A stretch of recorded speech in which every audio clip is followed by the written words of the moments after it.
Alright, welcome back for the third video. The third feeding of the worms that I harvested from the compost bucket. I've done a little bit of work on this earlier. As I said in the first video, that the whole eggshells are not necessary. Actually, the worms don't make very good use of them, except for maybe wisp hiding out in the eggshells, with just baby worms. So I've rooted around in this section over here away from the feeding zone. I haven't been in there yet, so y'all gonna see it with me. But I've been trying to take the eggshells out. It'd make much more use if they was ground down into powder, which I plan to do. But I think that the worms did good with the last feeding.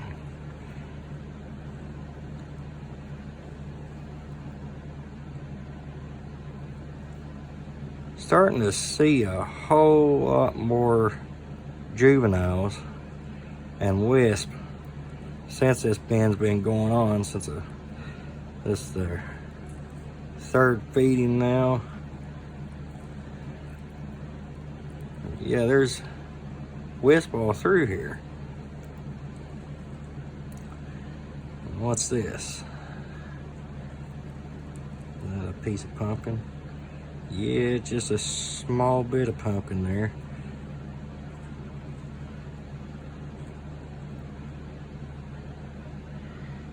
A little bit of the banana stem from the last time. I'm going to set these over to the side, and I plan on giving them some extra bedding today, along with their feeding. Earlier I prepared some peat moss and cardboard strips. Yeah, seeing quite a few wisp in here in the feeding zone. Yeah, that's good. Help them grow. Looks like there's just a little bit of the leftover pumpkin. It ain't very much. So it looks like I measured it up pretty good for them. As long as there ain't very much more left over. It's just a tad bit.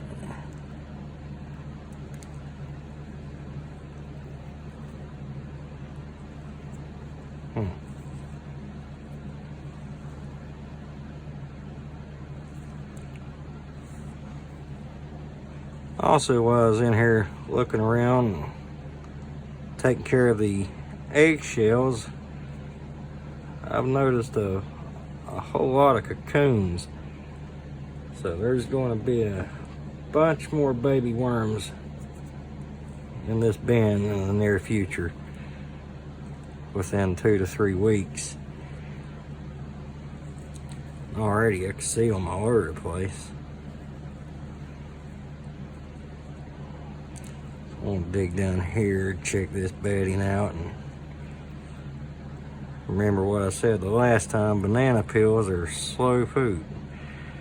They're definitely eating at it, but it ain't breaking down fast enough for them to eat it just yet. And this is going to be the third feeding with them.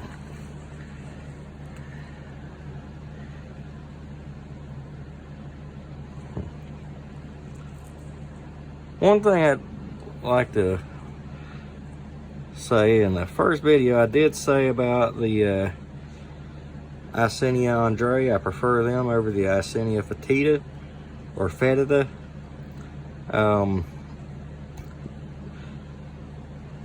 Because they breed better. Eisinia fetida when they lay their cocoons, there may be 5 or 6 possible hatchlings in that cocoon. But with the Eisinia Andrei, there could be up to 12. And with the Eisinia feta, there's commonly only about 2 to 3 to come out of each cocoon. And with the Andrei, it's much higher.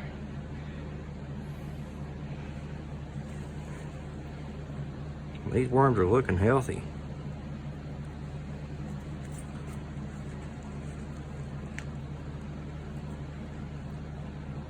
Very healthy worms. Looks like they've gotten to that bedding quite a bit better too.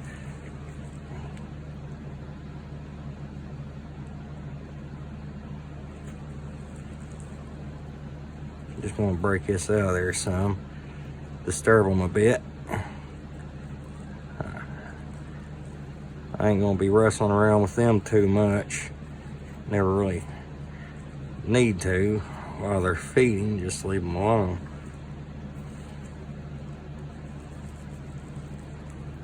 Let them do their job.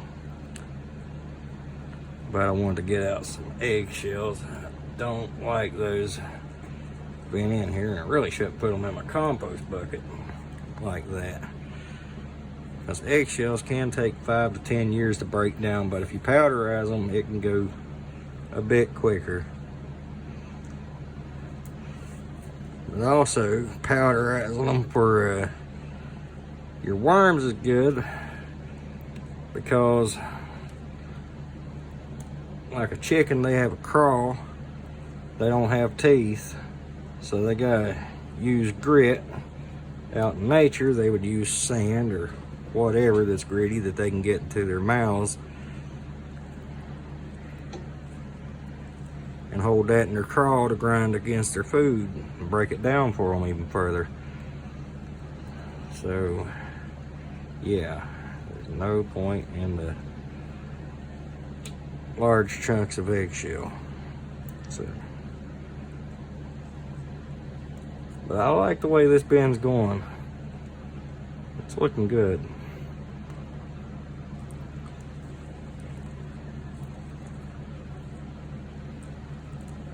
When I add this bedding, I think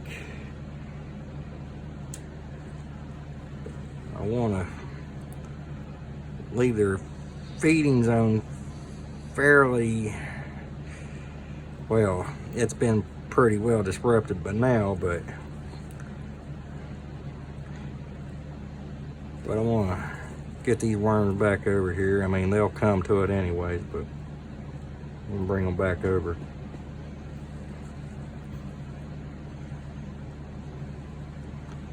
Maybe just scrape them back a bit.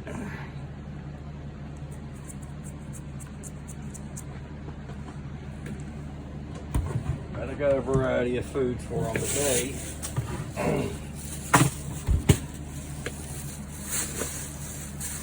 Since they did so well with the pumpkin, I'm gonna give them a bit more. And also, I've got some green beans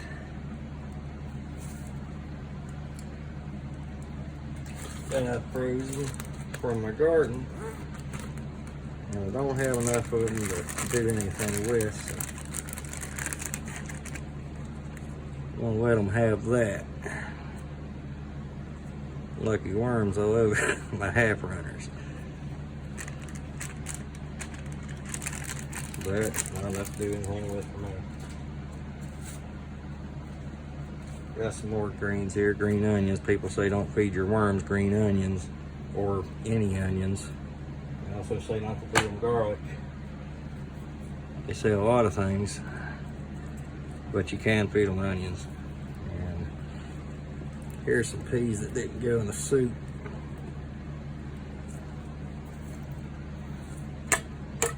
What's good about raising worms, you can feed them things that you would just commonly waste, or some people would throw it out in a compost pile, which is fine too. but I like this because worms break it down even better than a compost pile would.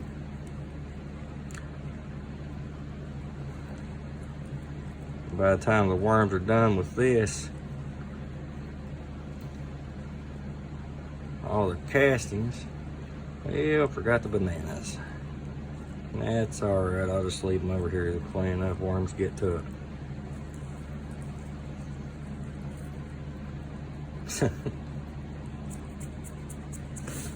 Okay, like I said, now I'm gonna throw in a bit of the bedding. Now I'm done with the yucky stuff. I'm gonna take the gloves off, dip in there, and this is just cardboard strips and peat moss.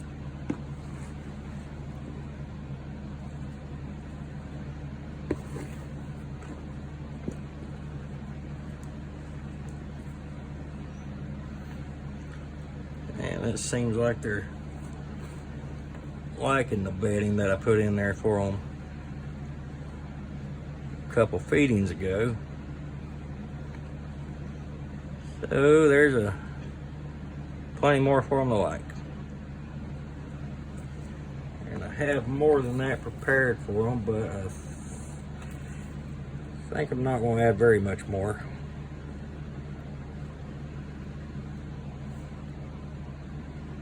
Just enough to cover his feeding zone a little better.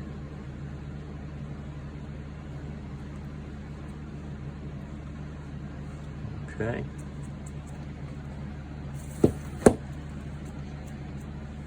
Well, I messed up.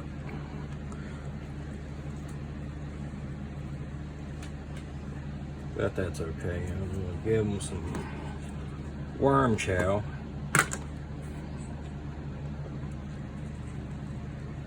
If you're into raising worms and you don't have a good recipe for worm chow, let me know in the comments, and I'll get back to you with my recipe if you'd like to know that one. Worm chow, and then goes the lime. There's no science to this. I just sprinkle it out there and they'll get to it. And I'll give them some coffee grounds.